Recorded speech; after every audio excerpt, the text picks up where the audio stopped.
প্রতিবাদে বা জুনিয়র চিকিৎসকদের কর্মবিরতি। সকাল থেকে এই চিকিৎসা পরিষেবা ব্যাহত রয়েছে। আরজি করে হয়রানির শিকার হতে হচ্ছে দূর দূরান্ত থেকে আসা রোগী এবং তাদের পরিজনদের। আউটডোরের সামনে একটা লম্বা লাইন সকাল থেকে আপনাদের সামনে তুলে ধরেছি আমরা। নিরাপত্তার দাবিতে কর্মবিরতিতে জুনিয়র চিকিৎসকরা, একই সঙ্গে নার্সিং ছাত্রছাত্রীরা, নার্সিং এর স্টুডেন্টরা, তারাও কিন্তু কর্মবিরতি, তারাও কিন্তু বিক্ষোভে সামিল হয়েছে। আমরা কথা বলবো, আমাদের সঙ্গে সরাসরি রয়েছেন আমাদের প্রতিনিধি বিক্রম দাস রয়েছেন আমাদের সঙ্গে। বিক্রম, একদিকে জুনিয়র চিকিৎসকরা তাদের বিক্ষোভ কর্মবিরতি, নার্সিং স্টুডেন্টরা তারাও বিক্ষোভে সামিল হয়েছেন, আর এরই সঙ্গে সঙ্গে যেহেতু আরজি কর সুপার স্পেশালিটি হাসপাতাল অন্যতম, সেখানে চিকিৎসা পরিষেবা সকাল থেকে একটা ব্যাহত এই ছবি উঠে আসছিল। এখন সার্বিক ছবিটা কি? দেখো, এখন সার্বিক ছবিটা তোমাকে দেখাবো। একদিকে আমরা দেখতে পাচ্ছি যারা নার্সিং ছাত্রীরা রয়েছেন, যারা পড়ুয়ারা রয়েছেন, তারা যেরকম বিক্ষোভ দেখাচ্ছেন, তার সঙ্গে সঙ্গে যারা জুনিয়র চিকিৎসকরা রয়েছেন, পোস্ট গ্র্যাজুয়েট ট্রেনি যারা রয়েছেন, তারাও কিন্তু একইভাবে অবস্থান বিক্ষোভে বসেছে। কারণ যেই ঘটনা ঘটেছে তার আতঙ্ক বা তার সেই নিরাপত্তাহীনতায় কিন্তু এই জুনিয়র যারা পড়ুয়ারা তারাও কিন্তু কার্যত ভুগছেন। একেবারে সরাসরি আমি কয়েকজনের কাছে আসবো এবং জানার চেষ্টা করব। একজন চিকিৎসক, একজন পোস্ট গ্র্যাজুয়েট ট্রেনি, তিনি কার্যত তাকে ধর্ষণ করে খুন করা হয়েছে বলে অভিযোগ। আপনারা কতটা আতঙ্কে ভুগছেন, আপনারা কত নিরাপত্তাহীনতায় ভুগছেন? দেখুন, আমাদের নিজেদের দিদির সাথে এই ঘটনা হয়েছে, ঠিক আছে। এই ঘটনার সত্ত্বেও আমাদের এখন অবধি কোনো সিকিউরিটির ব্যবস্থা কিছু করা হয়নি। সেজন্য আমাদের তরফ থেকে সব সার্ভিসেস বন্ধ থাকবে। আমাদের তরফ থেকে কোনো কিছু করা হবে না অ্যাজ এ প্রোটেস্ট। পুলিশের তরফ থেকে বলা হচ্ছে যে এখনো একজনকে গ্রেফতার করা হয়েছে, যেটা জানা যাচ্ছে তিনি একজন সিভিক ভলেন্টিয়ার, যিনি এখানে কর্তব্যরত অবস্থাও ছিলেন না। তিনি একজন কর্তব্যরত, একজন অন ডিউটি চিকিৎসককে খুন করলেন, ধর্ষণ করলেন বলে অভিযোগ। আপনারা এটাকে কিভাবে দেখছেন? দেখুন, এখন অবধি কোনো কিছু অফিসিয়ালি প্রুভেন হয়নি, তো আমি এই ব্যাপারে জানি না। আপনাকে আশ্বস্ত, পুলিশ যে বলছে একজনকে গ্রেফতার করেছে, আপনাকে আশ্বস্ত হচ্ছেন? না, যখন অবধি জিনিসটা প্রুভ হবে না তখন অবধি কিছু বলা মুশকিল এখন। আর না ক্রিমিনালের কোনো জানা, যে অ্যাকিউজড যে ছিল তার এখন অবধি কোনো কিছু প্রুভ হয়নি। আর আমাদের সিকিউরিটি যেটা বলা হয়েছিল সেটাও এখন অবধি কোনো কিছু দেওয়া হয়নি আমাদেরকে। তো সম্পূর্ণভাবে নিরাপত্তাহীনতায় ভুগছেন কিন্তু এই জুনিয়র চিকিৎসকরা। তারা যেটা জানাচ্ছেন যে এখনও কোনো কিছুই প্রমাণ হয়নি, সেক্ষেত্রে দাঁড়িয়ে পুলিশ একজনকে গ্রেফতার করেছে, কিন্তু কী ঘটনা ঘটেছিল, কারা কারা এই ঘটনার সঙ্গে যুক্ত, সেই বিষয়টা কিন্তু এখনও পর্যন্ত স্পষ্ট হয়নি। এবং আমি আরও কয়েকজন আছে এখানে জুনিয়র চিকিৎসক, তাদের সঙ্গে কথা বলবো, জানার চেষ্টা করব। একজন সিভিক ভলেন্টিয়ারের নাম উঠে আসছে, যাকে গ্রেফতার করা হয়েছে, সঞ্জয় রায়, যিনি এখানে অন ডিউটি অবস্থাতেও ছিলেন না এমনটা জানা যাচ্ছে। আপনার এই বিষয়টা কীভাবে দেখছেন? দেখুন, জিনিসটা হচ্ছে উনি আদৌ সিভিক ভলেন্টিয়ার কিনা বা উনি আদৌ কে, সেটা সম্পর্কে একটা ধোঁয়াশা রয়েই গেছে এখনও অবধি।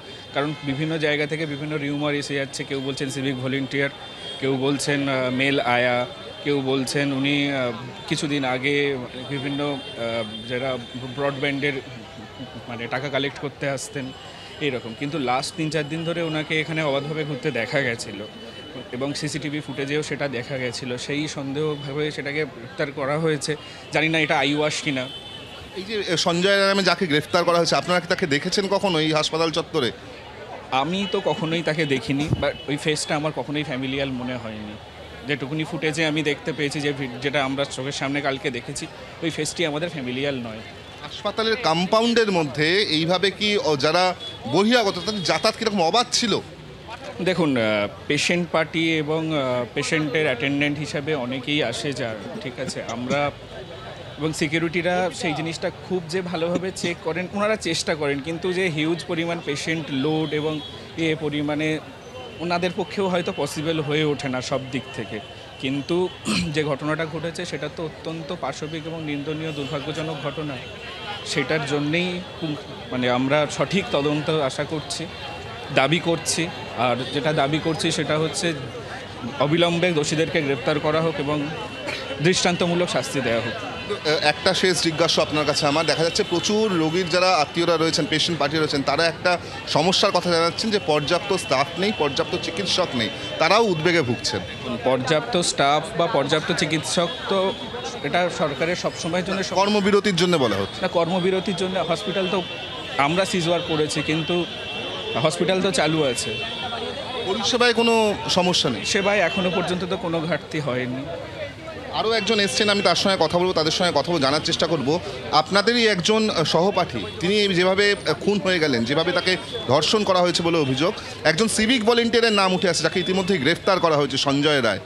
আপনারা কি চেনেন তাকে, দেখেছেন কখনো? बंगाली जानी ना। हिंदी में ही बोलिए, कोई प्रॉब्लम नहीं। आप क्या पूछ रहे हैं? एक आदमी को गिरफ्तार किया गया है, अरेस्ट किया गया है, जो कि सिविक वॉलंटियर है। तो आप लोगों ने उनको कभी देखा है हॉस्पिटल में काम करते वक्त? हमें तो नहीं पता, हमें मतलब अभी तक पता नहीं चला, हमने बस वीडियो में ही देखा, हमें नहीं पता अभी तक। कितना इनसिक्योर आप लोग फील कर रहे हैं इस घटने के बाद?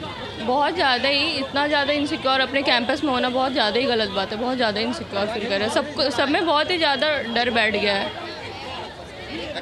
তুমি বুঝতেই পারছো যে এই মুহূর্তে আমরা যেটা দেখতে পাচ্ছি যে একদিকে যারা নার্সিং স্টুডেন্টসরা তারা যেরকম অবস্থানে বসেছেন, বিক্ষোভ দেখাচ্ছিলেন, তারা মিছিল করছেন, পাশাপাশি কিন্তু যারা জুনিয়র চিকিৎসক বা যারা পোস্ট গ্রাজুয়েট ট্রেনি তারাও কিন্তু এই মুহূর্তে কর্মবিরতি করছেন এবং তারা কার্যত এই মুহূর্তে এমার্জেন্সির সামনেই রাস্তার ওপরেই বসে রয়েছেন এবং তাদের যেটা বক্তব্য যে কোনো রকমের নিরাপত্তা বোধ কিন্তু তারা করছেন না। এমনকি যে একজনকে গ্রেফতার করা হয়েছে যাকে বলা হচ্ছে সঞ্জয় রায় নামে ব্যক্তি, তাতেও কিন্তু তারা আশ্বস্ত হতে পারছেন না, এমনটাই কিন্তু দাবি করছেন এই জুনিয়র চিকিৎসকরা। বিক্রম, ধন্যবাদ। অর্থাৎ বিচার চেয়ে এবং নিরাপত্তার দাবিতে পথে জুনিয়র চিকিৎসকরা এবং আরজি করের নার্সরা। বিচার চাই, একই সঙ্গে নিরাপত্তারও দাবি।